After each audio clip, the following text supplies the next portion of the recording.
नमस्कार, मैं सम्राट। आज हमारे चैनल में आपका स्वागत है। अखिल भारतीय सूरी वैश्य संगठन के राष्ट्रीय संयोजक डॉक्टर वरुण कुमार ने कहा कि बिहार में सूरी जाति का सामाजिक उत्थान और राजनीतिक जागरूकता जरूरी है। पिछले एक दशक में इसमें काफ़ी कमी आई है, जिसके कारण बिहार विधानसभा विधान परिषद में सूरी जाति का प्रतिनिधित्व नहीं के बराबर है, जिससे समाज में काफ़ी रोष है। राष्ट्रीय संयोजक ने कहा कि खासकर बिहार सरकार ने सूरी जाति को अति पिछड़ा वर्ग में शामिल नहीं करके घोर अपेक्षा किया है।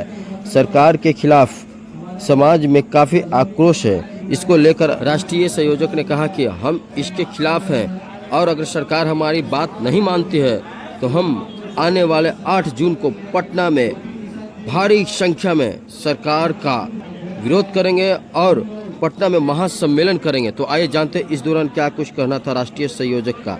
तो हमारे चैनल बने रहिए, देखते रहेंगे विशेष रिपोर्ट। धन्यवाद।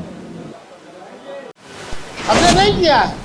नेशनल परिप्रेक्ष्य में आप देख लीजिए, हम अपनी बातों को रख रहे हैं। हमारे जस्टिफिकेशन के लिए आप निर्णय करें कि हमारा ही समाज वहाँ एसटी में है, वहाँ एनेक्सर 1 में है और यहाँ एनेक्सर 2 में क्यों है। इसी प्रश्न के लिए हम लोग बैठे हैं कि वी आर वन। सूरी समाज का एक एक जगह शादी विवाह हो रहा है। अगर यहाँ से कहीं चला जाता है तो वो दलित हो जाता है, अगर जाता है एनेक्सर 1 हो जाता है। ये कौन सा मतलब है भाई। इसी बात के लिए ना भारत सरकार से हम आग्रह कर रहे हैं कि हम लोग मिलजुल करके उनसे भी कहेंगे ये जो बांटते हैं बिहार को, कल को बिहार बटा और झारखंड अगर अलग चला गया तो वहाँ क्यों हमारा समाज एनेक्सर 1 में चला गया। ये बात हम प्रश्न आपके ऊपर रख रहे हैं। आप खुद सोचिए कि हमारा समाज 4 जगह 3 तरह का हो गया, इसलिए हम अपना चाहते हैं उसी समकक्ष हमारा रखा जाए। इसीलिए हम आपके बीच ये प्रेस कॉन्फ्रेंस कर रहे हैं for the unite of the Suri समाज। सारे यूनाइट हो करके जब पटना में आएंगे तो अपनी बात को वो अपने अपने ज़िले का उस बात को रखेंगे कि हम क्यों हम पीछे हैं। हम आगे भी बढ़ना चाहते हैं, हर एक क्षेत्र में आगे बढ़ने के लिए ये कदम उठाया गया है। आप जो ये भाई अरुण शंकर जी को हम दे रहे हैं। आप लोग जो ये कर रहे हैं सर, तो सिर्फ सूरी के लिए कर रहे हैं कि तेली सूरी या जो भी वैश्य में है सब जाति के को साथ लेकर के चल रहे हैं। हमारा जो तात्कालिक विषय है वो सूरी समाज को एकत्रित करके और उसकी जो संख्या है वैश्य समाज के अंदर एक बड़ी संख्या है, उस संख्या के अनुपात में हमारी भागीदारी सुनिश्चित हो, ताकि ये समाज जो कहीं न कहीं इसका व्यवसाय छीना गया है। आज जो मॉल का कंसेप्ट चला है, कॉरपोरेट का कंसेप्ट चला है, उसके कारण सूरी समाज का जो अपना व्यवसाय था वो धीरे धीरे समाप्त हो गया।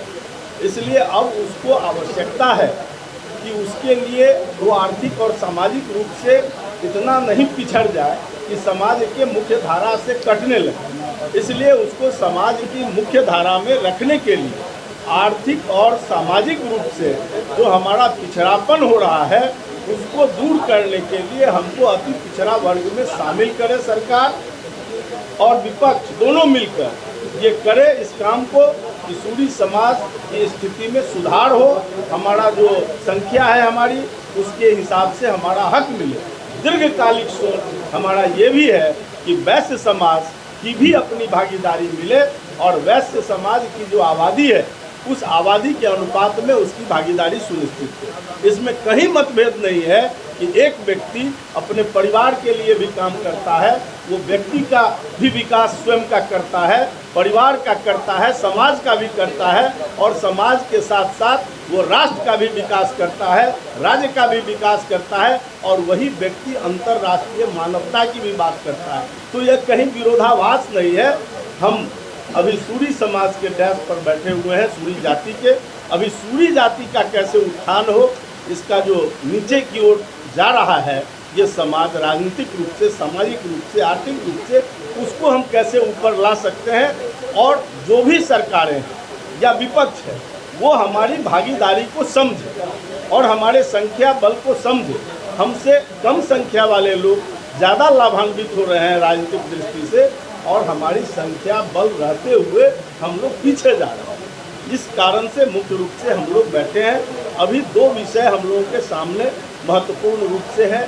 एक तो है कि राजनीतिक भागीदारी हमारे संख्या के अनुपात में सुनिश्चित हो, और दूसरा है कि सूडी समाज, सूडी जाति को अति पिछड़ा वर्ग में शामिल करे, क्योंकि हमारे ही तरह के जो लोग हैं उनको अति पिछड़ा वर्ग में डाल दिया गया है और हमको कहीं न कहीं हाशिए पर लाकर छोड़ा गया है।